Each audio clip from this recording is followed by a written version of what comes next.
Bueno, estos días son días en donde el mundo pone atención a los discursos que se dan allí en las Naciones Unidas en Nueva York. Es la Asamblea General, pues prácticamente van todos los jefes de Estado, jefes de gobiernos, entre ellos, desde luego, Donald Trump estuvo ayer y dio un discurso pues, de alrededor de 50 minutos, muy interesante por lo que dijo. Fue Trump en las Naciones Unidas y le pedí a nuestro corresponsal de N+, allá en Estados Unidos, Ariel Mutsazos, pues que nos platicara de cómo está viendo, él está cubriendo allá esta asamblea y cómo vio el discurso de Donald Trump. Ariel, ¿cómo estás? Muy buenas noches. Hola, muy buenas noches. Qué gusto saludarte, Leo, a ti y al auditorio de Es la Hora de Opinar. Bueno, pues es un discurso disruptivo, por decirlo menos. Muy al estilo de Trump, sí, pero se esperaba un poco más, con la gente con la que he hablado, eso me han dicho, se esperaba un poco más nivel de parte del presidente de Estados Unidos, siendo que es la tribuna pues de mayor importancia a nivel mundial. Esta es la organización más multilateral del mundo. Yo diría que el discurso se dividió en dos partes. Sí. La primera, pues se puso a hablar de todo lo que él considera que son los logros de su administración. En estos, no lleva todavía un año, en estos 8 meses que su administración lleva, 8 o 9 meses. Y ahí pues puso a Estados Unidos hasta arriba de todo, como suele hacerlo, sin importar que varias de las cosas que dijo Leo, pues no pasan el fact-checking, no pasan el chequeo de datos de si son verdad o son mentiras. Realmente hay verdades a medias o de plano falsedades entre lo que dijo. Eso es una parte. La otra parte, la parte de crítica a Naciones Unidas, de crítica a otros temas de la agenda internacional y de posicionamiento respecto a otros temas más, pues son válidos. Estemos de acuerdo o no. Totalmente. Pues se espera que un presidente lo haga. Pero la manera en la que lo articula, pues me parece que para Naciones Unidas no está adecuado. Se entiende en un meeting de Trump, es un animal mediático y tiene mucho talento comunicacional, pero y además te puedo asegurar que a los trumpistas y por supuesto a su equipo les encantó, porque lo que buscan es precisamente eso, ese impacto mediático. Pero hay un momento en donde tendrían, me parece, que tener más cuidado en que la forma no opaque el fondo.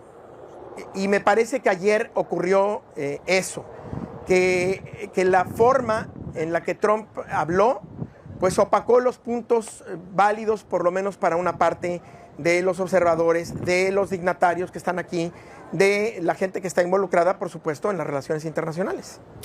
Fíjate que uno de los temas que trató Trump a lo largo de su discurso fue el de la migración. De hecho, cuando dijo que los países europeos se irían al infierno, es por su política migratoria, y contrastándola con la que él ha tenido, que ha dicho que es súper exitosa porque ya los indocumentados no están entrando a México, etcétera. Pero en ese sentido, ahí es donde ves a un Trump que le está hablando más a su mercado interno que a las Naciones Unidas.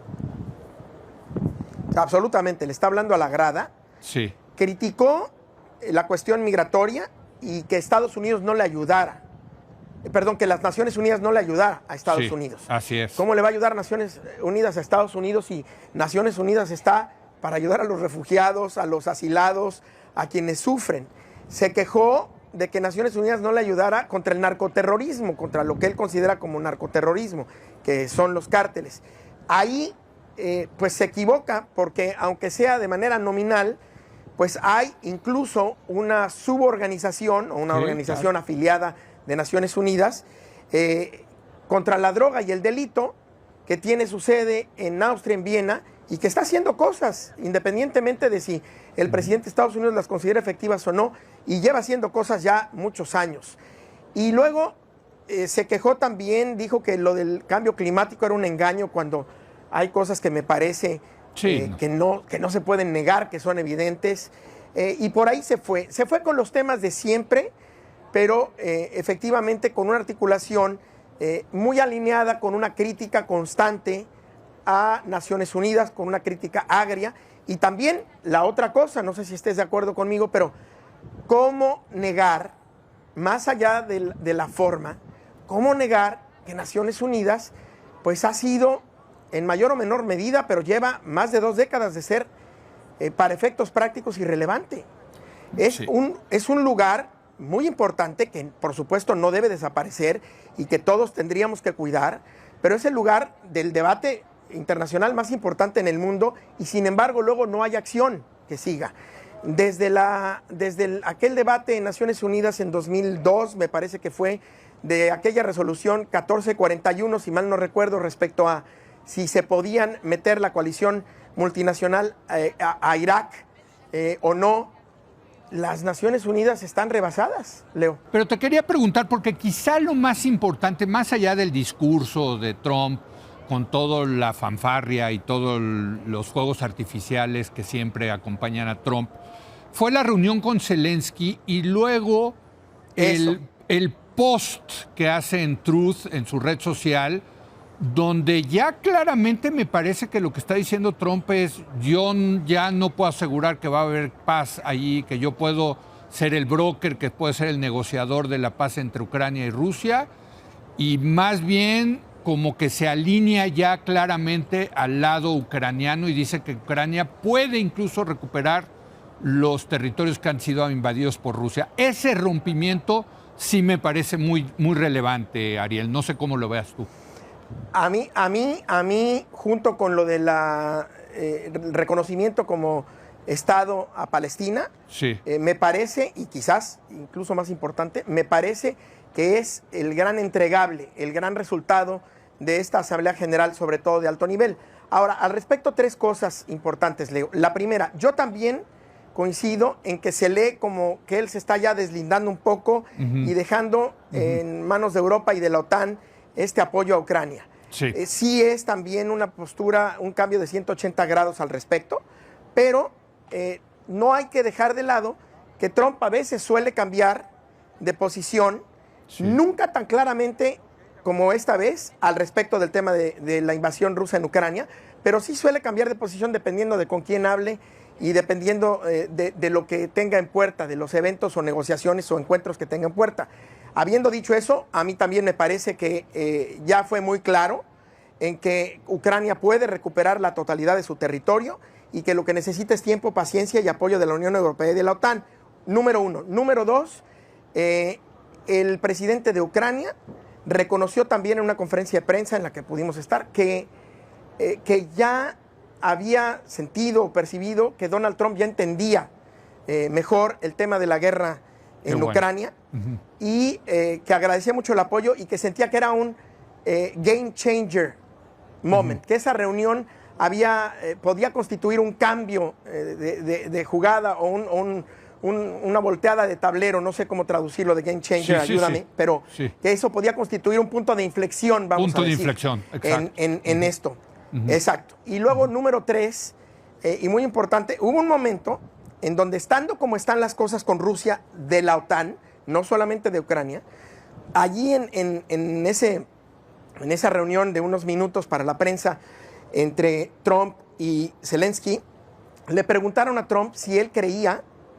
que la OTAN debía derribar las aeronaves rusas que invadieron el espacio de los países miembros de la OTAN. Sí. Y sin parpadear, Trump dijo sí.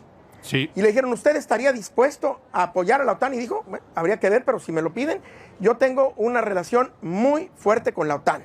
Sí. Eso, sumado a la declaración respecto a la guerra en Ucrania, wow. ¿No? Sí, totalmente de acuerdo. Me queda un minuto, Ariel, y sí quiero que comentes esta otro, digamos, parteaguas o noticia importante de esta asamblea de la ONU, que es el reconocimiento de varios estados, entre ellos Gran Bretaña, Canadá, Francia, Australia, del Estado palestino. ¿Cómo se ha tomado esto por allá en Nueva York? Bueno, salvo Estados Unidos e Israel. Sí, claro. Estados Unidos dice que es teatral, que son solo palabras y que no deberían reconocer porque es un premio a Gaza. La verdad es que ha sido muy bien recibido. El tema es que el presidente francés que lleva como la narrativa principal en esto, ha dicho que jamás, y me parece que tiene razón, que jamás no busca solamente la creación de un Estado palestino, sino la desaparición de Israel, y que eso es obviamente inaceptable. Pero que fuera de eso, el reconocimiento de un Estado palestino pues contribuye a ejercer presión para que se resuelva este conflicto y para que se alcance la paz. Ahora, hay que recordar que reconocer que existe un Estado palestino es reconocer a Palestina como un país libre, independiente, sí, soberano. Y esos son, digamos, el nombre de Estado, pues es simplemente el término que se utiliza en derecho internacional público para denominar a un territorio con población y con gobierno que es reconocido internacionalmente. Pero aquí viene el meollo del asunto. Ya reconocieron a Palestina como Estado, pero ahora, Leo, ¿con qué territorio? ¿Con el territorio de 1967? ¿Con el territorio actual? Ese es el tema. Ese va a ser el tema. Gracias, Ariel. Gracias por tu colaboración. Y bueno, pásatela bien por allá en Nueva York. Muy buenas noches. A ti, como siempre, y al auditorio. Muy buenas noches. Vamos a hacer una breve pausa y voy a regresar a hablar del impacto que ha tenido en México esta medida de prohibir la exportación de ganado a Estados Unidos por el tema del gusano barrenador. Regresamos en un momento.